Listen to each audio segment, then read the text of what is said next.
షరియా ఖురాన్ చట్టాల ప్రకారం ముస్లిం పురుషుడు ఒకటి కంటే ఎక్కువ పెళ్లిళ్లు చేసుకోవచ్చు. అందుకే ముస్లింలు ఇష్టం వచ్చినట్లు పెళ్లిళ్లు చేసుకుంటూ ఉంటారు. వయసుతో సంబంధం లేకుండా స్థితిగతులు, పరిస్థితులు, ఆర్థిక సమస్యలు అవేమీ పట్టించుకోకుండా వివాహాల బాట పడతారు. అలాంటి వారికి కేరళ హైకోర్టు గట్టి షాక్ ఇచ్చింది. పెళ్లిళ్లకు నిరాకరించింది. ఖురాన్ కూడా ఇదే చెబుతుందని స్పష్టం చేసింది.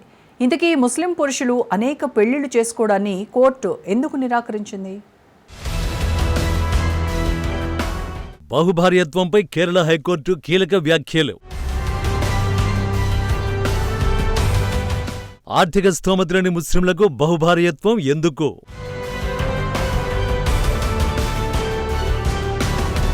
భార్యలను పోషించే స్తోమతలేని ముస్లిం పురుషుడు బహుభార్యత్వం పాటించకూడదని కేరళ హైకోర్టు కీలక వ్యాఖ్యలు చేసింది. ఒక భార్య భరణం కోరుతూ కోర్టును ఆశ్రయించిన సందర్భంలో జస్టిస్ పివి కున్హి కృష్ణన్ ఈ వ్యాఖ్యలు చేశారు. కుటుంబ పోషణకు డబ్బులు లేని ఓ వ్యక్తి బహుభార్యత్వం పాటించడం సరికాదని, కోర్టు దీనిని ఆమోదించలేదని ఆయన స్పష్టం చేశారు. ఖురాన్ కూడా ఇదే నిర్దేశిస్తోందని, దీని గురించి ముస్లింలకు అవగాహన కల్పించాలని సూచించారు. బిచ్చమెత్తుకుంటూ జీవిస్తున్న 46 ఏళ్ల దివ్యాంగుడైన ముస్లిం నుంచి 10,000 భరణం కోరుతూ 39 ఏళ్ల మహిళ వేసిన పిటిషన్ మీద హైకోర్టు ఈ విధంగా వ్యాఖ్యానించింది. తన భర్త నెలకు 25,000 సంపాదిస్తున్నాడని, ప్రస్తుతం అతడు మొదటి భార్యతో కలిసి ఉంటున్నాడని, అతడి నుంచి తనకు భరణం ఇప్పించాలని అతడి రెండో భార్య కుటుంబ కోర్టును ఆశ్రయించింది. ఆ కోర్టు ఈ పిటిషన్ కొట్టివేయగా ఆమె హైకోర్టుకు అప్పీల్ చేసుకున్నారు.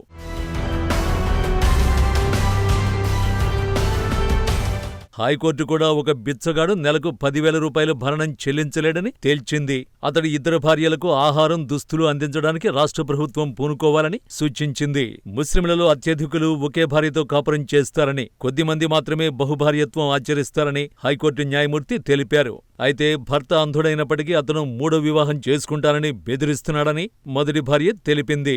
ముస్లిం కమ్యూనిటీకి చెందిన ఆ వ్యక్తి తన మత ఆచార చట్టం ప్రకారం 3 వివాహాలు చేసుకోవచ్చని వాదించాడు. దీనిపై కోర్టు ఘాటుగా స్పందించింది. తన భార్యను పోషించే స్తోమతలేని వ్యక్తి మూడో వివాహం చేసుకోవడం ముస్లిం ఆచార చట్టం ప్రకారం కూడా సమ్మతం కాదని కోర్టు స్పష్టం చేసింది. విద్యా జ్ఞానం లేకపోవడం వల్లే ఇటువంటి వివాహాలు జరుగుతున్నాయని, ఒక వ్యక్తి భిక్షాటన చేస్తూ వరుసగా వివాహాలు చేసుకోవడం ముస్లిం ఆచార చట్టం ప్రకారం కూడా ఆమోదయోగ్యం కాదని న్యాయమూర్తి వ్యాఖ్యానించారు. ఖురాన్లో ఏకపత్ని వ్రతానికి ప్రాధాన్యతనిచ్చారని, బహుభార్యత్వం కేవలం ఒక మినహాయింపు మాత్రమేనని కోర్టు తెలిపింది.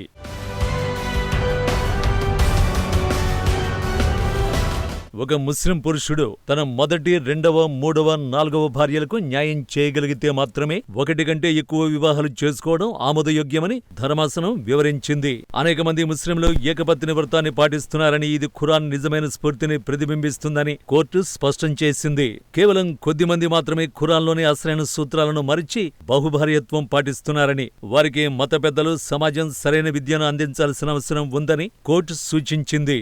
భిక్షాటనను ఒక జీవనోపాధిగా గుర్తించలేమని, ఎవరూ దానికి పాల్పడకుండా చూసుకోవలసిన బాధ్యత సమాజం, ప్రభుత్వం, న్యాయ వ్యవస్థపై ఉందని కోర్టు నొక్కి చెప్పింది. నిరాశ్రయులైన భార్యలను ప్రభుత్వం ఆదుకోవాలని, వారికి ఆహారం, దుస్తులు వంటివి అందించాలని కోర్టు ఆదేశించింది. అంతేకాకుండా పిటిషనర్ భర్తకు తగిన కౌన్సిలింగ్ ఇవ్వాలని సామాజిక సంక్షేమ శాఖ కార్యదర్శికి కోర్టు సూచించింది. అయితే తన భార్యకు భరణం చెల్లించాలని ఒక బిచ్చగాడిని ఆదేశించలేనని కుటుంబ కోర్టు నిర్ణయాన్ని హైకోర్టు మరోసారి సమర్థించింది.